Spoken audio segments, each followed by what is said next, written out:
Hello everyone, excellence in education पर आपका स्वागत है। अभी तक अगर आपने एक्सीलेंस इन एजुकेशन को सब्सक्राइब नहीं किया है तो प्लीज़ सब्सक्राइब कर लें और साथ ही बेल आइकन प्रेस कर दें, जिससे आने वाले वीडियो की नोटिफिकेशन मिलती रहे और वीडियो को अंत तक जरूर देखें। पूर्व वैदिक समाज का तात्पर्य ऋग वैदिक समाज से है, जहां समाज समता मूलक था। ऋग्वैदिक काल में सामाजिक व्यवस्था सहयोग एवं सहभागिता पर आधारित थी। इस समय समाज पितृसत्तात्मक होने के बावजूद स्त्री पुरुष में विभेद नहीं था। पुत्रियों को पुत्रों के समान माना जाता था तथा उनकी शिक्षा एवं अधिकार में भी समानता थी, जबकि उत्तर वैदिक काल तक आते आते समाज में असमानताएं शुरू होने लगी थी। ऋग्वैदिक समाज का आधार परिवार होता था, जिसमें पिता या बड़ा भाई परिवार का स्वामी होता था। ऋग्वैदिक काल में वर्ण पद रंग के अर्थ में प्रयोग किया जाता था, किंतु कहीं कहीं यह व्यवसाय चयन में भी प्रयोग होने लगा। ऋग्वैदिक समाज में प्रारंभ में 3 वर्णों का उल्लेख किया गया है, जिनमें ब्रह्मा, क्षत्र, विष्णु कहा जाता है। कालांतर में एक चौथा वर्ण शूद्र नाम से समाज में उत्पन्न हो गया। ऋग्वेद के 10वें मंडल के पुरुष सूक्त में पहली बार शूद्र वर्ण का उल्लेख मिलता है। पुरुष सूक्त में 4 वर्णों की उत्पत्ति एक विराट पुरुष से बताई गई है। अभी तक वर्ण जन्मजात न होकर व्यवसाय पर आधारित था। ऋग्वेद में एक ऋषि कहता है, मैं कवि हूँ, मेरे पिता वैद्य हैं, मेरी माता अन्न पीसती है। उत्तर वैदिक काल में ऋग्वेद सामाजिक संरचना बदल जाती है। ऋग्वैदिक समाज में वर्ण व्यवस्था कर्म पर आधारित थी, जो कालांतर में बदलने लगती है। अब वर्ण व्यवस्था कर्म के आधार पर नहीं, जन्म के आधार पर निर्धारित की जाने लगी। इसका कारण यह था कि जो व्यक्ति कोई कार्य संभाल लिया, उसकी संतानें उसी को आगे करने लगी और वो वर्ण में बदलता चला गया और समाज जटिल होता चला गया। उत्तर वैदिक काल में चतुर्वर्ण व्यवस्था स्थापित ही हो गई। इसमें ब्राह्मण एवं क्षत्रिय, वैश्य, शूद्र 4 वर्ण बट गए। समाज में ब्राह्मणों का स्थान उच्च माना गया। ब्राह्मण ने यज्ञ एवं मंत्रोच्चारण की प्रविधि द्वारा अपने आप को स्थापित किया। क्षत्रियों ने युद्धास्त्रों के रूप में अस्त्र शस्त्रों में पारंगता प्राप्त की।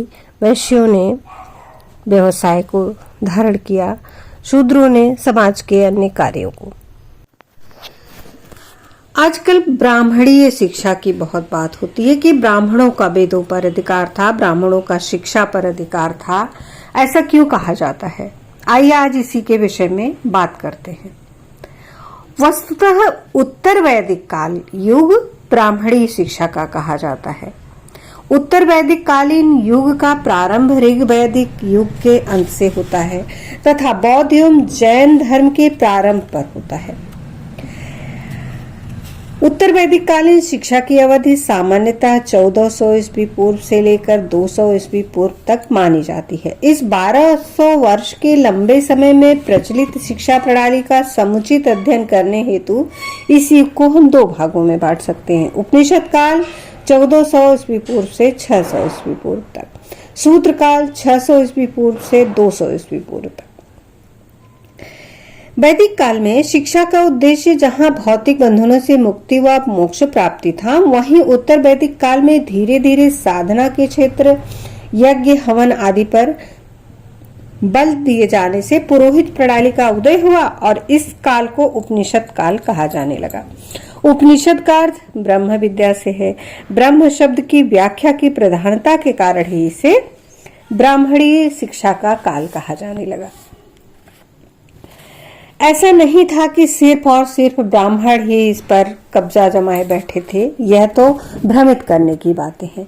उपनिषद काल में यज्ञों का तथा यज्ञ संबंधी उपकरणों का विकास होने के साथ ही अपरा विद्या या भौतिक शिक्षा का विकास भी अनिवार्य रूप से हुआ। यह काल ऋग्वेद और बौद्ध व जैन धर्म के बीच का समय था। वह पुरोहित प्रणाली का बोलबाला था। पुरोहितों का भी रोत्री, अध्वर्यु, उद्गाता तथा ब्रह्मा इन 4 खंडों में विभाजन हो जाने से इन चारों शाखाओं ने अपने विद्यालयों की स्थापना की। इन चारों विद्यालयों में अलग अलग पाठ्यक्रम था। होत्री विद्यालयों में पद्यात्मक ऋग्वेद के अध्ययन पर बल दिया जाता था। अध्वर्यु विद्यालय में गद्यात्मक यजुर्वेद, उद्गात्री में सामवेद तथा ब्राह्मण विद्यालय में अथर्ववेद के साथ अन्य तीनों वेदों का अध्ययन कराया जाता था।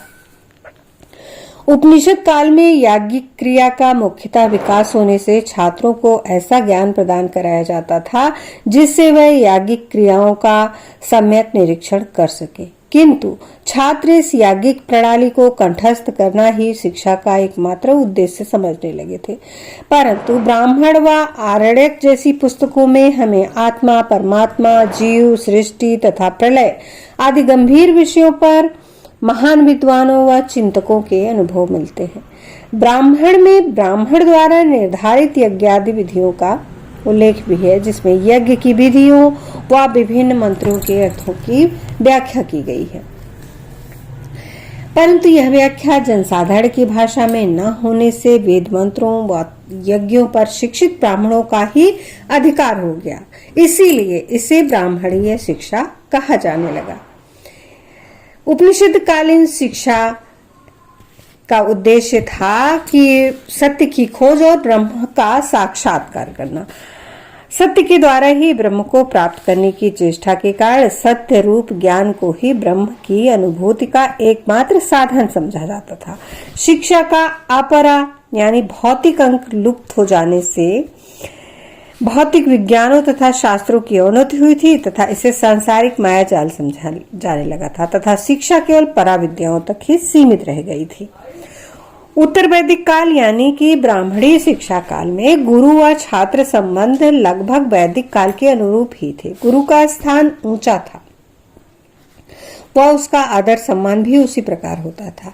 छात्र ब्रह्मचर्य जीवन का पालन करते थे। स्वाध्याय में लीन रहना, भिक्षाटन द्वारा गुरु की सेवा करना, कुशा, मेखल, दंड, कमंडल, लंबे जटिल केश रखना आदि नियमों का पालन भी करते थे। बौद्धिक विकास के लिए उन्हें होम अग्नि द्वारा शिक्षा भी दी जाती थी।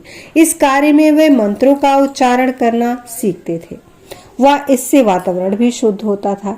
इस काल में आयुर्वेद व शल्य चिकित्सा की भी बहुत उन्नति हुई। चरक, सुश्रुत, धन्वंतरी जैसे आयुर्वेदाचार्य इसी युग की देन है।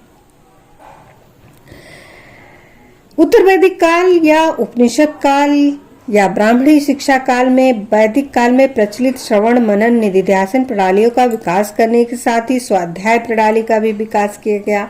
श्रवण प्रणाली के अंतर्गत शिष्य अपने गुरु से सुनकर ज्ञान प्राप्त करता था। मनन प्रणाली द्वारा प्राप्त ज्ञान की वैज्ञानिक विवेचना भी करता था और अंतिम अवस्था में अनुभूति को प्राप्त करता था।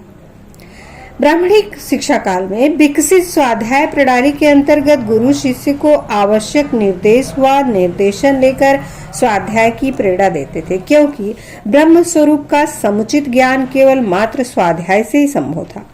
गुरु शिष्य से आवश्यक निर्देशन पाकर एकांत जंगल में जाकर शिष्य गुरु से निर्देश लेकर वेद, वेदांग, आरण्यक, ब्राह्मण, उपनिषदों का अध्ययन कर उनकी विवेचना किया करते थे।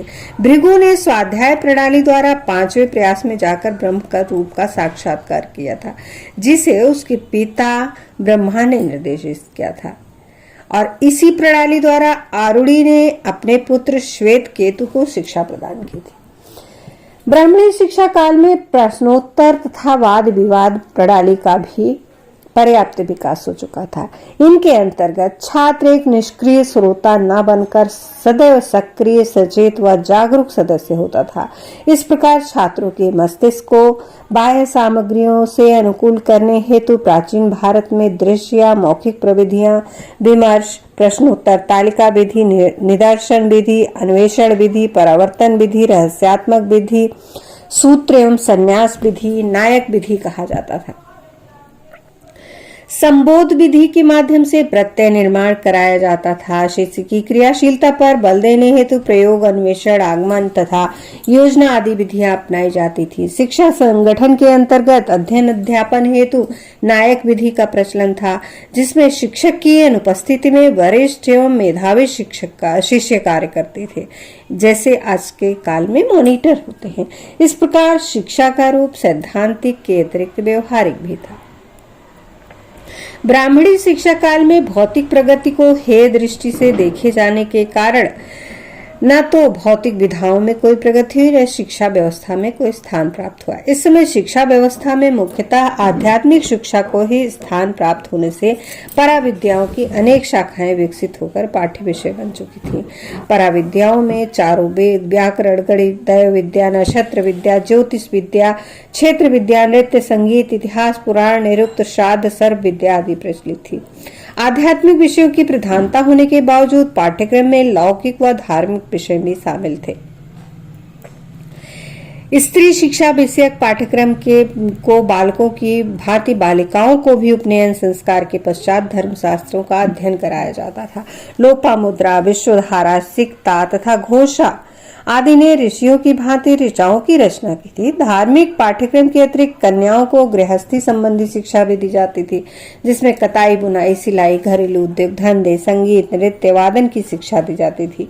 विशिष्ट एवं पूरक विषयक पाठ्यक्रम के अंतर्गत वैदिक एवं सूत्र साहित्य से संबंधित पूरक साहित्य का भी सृजन हुआ तथा याज्ञिक कर्मकांडों हेतु उपयुक्त समय एवं सत्र की खोज प्रक्रिया में नक्षत्र विद्या का विकास, यज्ञ स्थल में पशुच्छेदन हेतु शल्य चिकित्सा का भी विकास हुआ तथा दार्शनिक तत्वों की विवेचना हेतु पूर्व मीमांसा, उत्तर मीमांसा, न्याय, वैशेषिक, सांख्य आदि विशिष्ट संप्रदायों का विकास हुआ। शिक्षा प्रचार की संस्थाएं चरण, परिषद, कुल तथा गोत्र थी। शास्त्रार्थ की आम प्रथा थी तथा तर्क में धर्म की ओर निरंतर संकेत मिलता था। उपनिषद काल में अध्ययन अवधि 12 वर्ष थी। छात्र का उपनयन संस्कार भी 12 वर्ष की ही अवस्था में होता था। इस प्रकार साधारण रूप से छात्र पूर्णतया ब्रह्मचर्य व्रत धारण करते हुए 24 वर्ष की आयु तक शिक्षा ग्रहण करता था, परंतु कुछ छात्र इसके आगे भी शिक्षा लेते थे, जिनमें भारद्वाज, जिन्होंने आजीवन ब्रह्मचारी बनकर शिक्षा ग्रहण की। गुरु प्रजापति के सानिध्य में रहकर 101 वर्ष तक शिक्षा ग्रहण करने वाले इंद्र भी शामिल थे। अतः छात्र अपनी प्रतिभा के अनुरूप ही गुरु के विशाल ज्ञान भंडार से अधिक ग्रहण करते थे। विद्या समाप्ति पर दीक्षांत समारोह की प्रथा थी, जो बहुत कुछ आजकल के दीक्षांत समारोह से मिलती जुलती है। उपदेश के कुछ शब्द इस प्रकार थे: सत्यम वद, धर्मम चर, स्वाध्यायान्मा प्रमदः, मातृदेवो भव, पितृदेवो भव, आचार्य देवो भव। इस उपनिषद के एक एक वाक्य में भक्ति, प्रेम, श्रद्धा, सेवा भाव, ज्ञान तथा विश्वास का आभास मिलता है। वेद और उपनिषद का भी यही मूल मंत्र था। उपनिषद काल में छात्र की दिनचर्या अत्यंत व्यवस्थित तथा नियमित थी। दिनचर्या इस प्रकार से व्यवस्थित थी कि छात्र का शारीरिक, मानसिक, चारित्रिक विकास भली भांति हो सके। शारीरिक शिक्षा के दृष्टिकोण से भिक्षाटन, गुरु पशु सेवा तथा आश्रम सेवा का कार्य शिष्यों को प्रतिदिन करना होता था। मानसिक विकास हेतु छात्र श्रवण, मनन, निधिध्यासन, स्वाध्याय सेवा का कार्य किया करता था। महत्वपूर्ण स्वाध्याय के द्वारा ही उचित मानसिक विकास किया जाता था। शिष्यों के चारित्रिक विकास हेतु शिष्यों को कठोर अनुशासन में रहते हुए पूर्ण ब्रह्मचर्य व्रत का पालन, मादक पदार्थों का वर्जन, श्रृंगार सामग्री का प्रयोग न करना, काम और क्रोध पर नियंत्रण रखते हुए सादा जीवन व्यतीत करना पड़ता था। इस प्रकार अनुशासन में बने रहने तथा अनेक दुष्प्रभावी बातों से दूर रहने से उनका चारित्रिक विकास हो जाता था। इस काल में जाति भेद की संकीर्णता बहुत जोरों से फैली। शिक्षा पर ब्राह्मणों का प्रायः एकाधिकार इसलिए हो गया कि इस शिक्षा को केवल अधिकांशतः ब्राह्मण ही पढ़ते थे। इसमें अधिक आर्थिक लाभ भी नहीं होता था और ब्राह्मणों को एक तरह से उसी का अधिकारी माना जाने लगा। स्त्री शिक्षा व औद्योगिक शिक्षा की उपेक्षा भी कालांतर में इसमें होने लगी, जिसका प्रभाव सामाजिक व्यवस्था पर भी पड़ा। पूर्व वैदिक काल में गुरु व शिष्य में जो घनिष्ठ संबंध थे उपनिषद काल में भी बने रहे। इस काल में भी गुरु के अपने अनेक कर्तव्य थे। गुरु छात्र को अपने पुत्र समान मानता था, उसके मानसिक विकास हेतु उत्तरदायी था, वरन उसे छात्र के संपूर्ण व्यक्तित्व का विकास भी उसे ही करना था। शिष्य के व्यक्तित्व में किसी भाव त्रुटि दोष का पाया जाना मौलिक रूप से गुरु का अपने कर्तव्य के प्रति उपेक्षा माना जाता है। अतः गुरु शिष्य के आचार विचार, रहन सहन, स्वास्थ्य, भरण पोषण आदि सभी आवश्यकताओं की पूर्ति हेतु उत्तरदायी होता था और शिष्य को यथासंभव अधिकतम ज्ञान देने का प्रयास करता था। यही कारण है कि शिष्य के प्रति पुत्रवत व्यवहार करने के कारण, उसे अधिक से अधिक ज्ञान प्रदान करने की लालसा के कारण ही गुरु आचार्य कहलाते थे। गुरु के इस वात्सल्यमय व्यवहार के कारण ही शिष्य अपने गुरु का हृदय से सम्मान करता था तथा गुरु को पिता सा आदर व माँ जैसी श्रद्धा प्रदान करता था। इस प्रकार एक भी पुत्र के समान गुरु की सेवा के साथ ही गुरु की आवश्यकता पड़ने पर मार्गदर्शन करता था। अतः कभी कभी गुरु के द्वारा धर्म के प्रतिकूल आचरण करने पर शिष्य गुरु की आज्ञा मानने के लिए बाध्य न होकर विनम्र शब्दों में एकांत में उचित परामर्श भी देता था। वीडियो को लाइक करें, ज्यादा से ज्यादा शेयर करें और कमेंट जरूर करें आपको वीडियो कैसी लग रही है और आपको और क्या पढ़ना है, क्या जानना है इस विषय पर आप अपने विचार जरूर प्रस्तुत करें कमेंट बॉक्स में। आपके अनुरूप ही वीडियो बनाएंगे क्योंकि ये चैनल आपके लिए ही बना है। धन्यवाद। नमस्कार।